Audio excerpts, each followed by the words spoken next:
Mummy ए mummy जानू एक minute silent कर लेना। मम्मी ए मम्मी मोह कैली मार है ओ यार एक मिनट में पढ़ लगा नहीं डिस्टर्ब नहीं कर रहे हो मैं कमरे जा रही यहाँ हाँ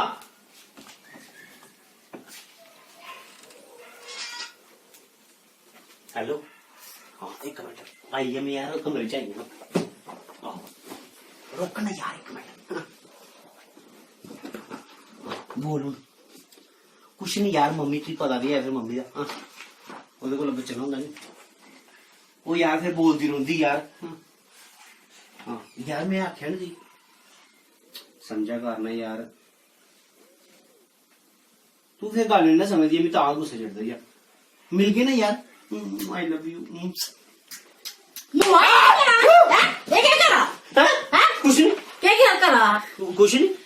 हैं तू ये इन्हें करा मेरे सामने ना यार वो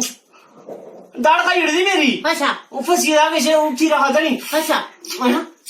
अरे उड़ गया दस नहीं बोल दस हैं हेलो हाँ क्या बोले हूँ तू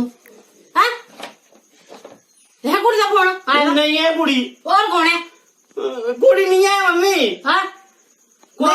मरी जाने बब्बा आखे नहीं तेरी पढ़ाई ने बंद कराई नहीं है मैं पढ़ा रहा अंदर क्या पढ़ा रहा तू ये देखो किताब हैं? किताब ये देखो ये मरी जाना अंदर पढ़ता नहीं है कीड़े अंदर मेरे कुत्ते ही है बल्कि तू मरी जाने बस